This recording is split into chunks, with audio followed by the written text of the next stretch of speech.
Okay, well, my turn. Okay. Your turn. All right. So, no, what I want to answer it on several different levels because I didn't answer your question, but I also want to mention that I'm staying with a man who was head of the art department at the Art Institute in Chicago, and he told me this morning that in 1967, Norm Schulman took a couple of graduate students and they built a hot furnace on the farm belonging to Honeybell. So RISD sort of had, just as you said, Marvin, it happened.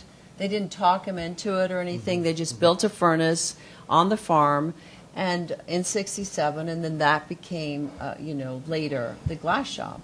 That's how it happened at RISD. But also, I wanted to say that you said in 1975, what did we think of the future of glass? And Barbara Lee Diamondstein interviewed me for a book a couple of years later and asked the same question, what is the future of glass? And the answer I gave back then is still the answer I give now, is that glass as a material will be incorporated into art making, and that the schools are really, really important for it because they teach, the techniques and some of the ideas, but that it will just be part of the continuum of art making. And the thing that I did not see in those early years in 1975 was that we would have an amazing collector base, that we would have collectors. We weren't thinking about selling work. We were experimenting and expressing ourselves and our emotions and our ideas.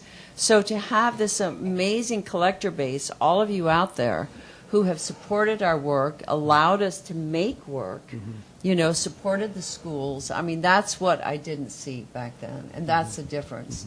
But in terms of, was it difficult or did people tell you not to do it? No, it was just an energy.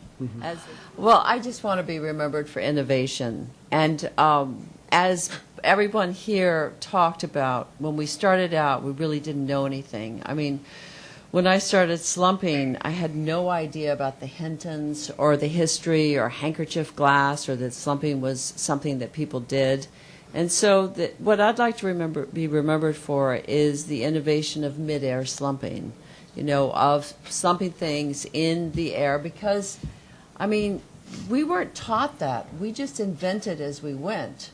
And it's very good to the historians to say, well, this person did this first and that happened. But a lot of things happen spontaneously. Mary, listen. Yes. What you want to be remembered for is not that you are a slumper, but that you made beautiful work. Okay. It's the work that counts. It's not the fact that whatever you did, however you made it, with a Listen to airplane Joel. propeller, what the heck?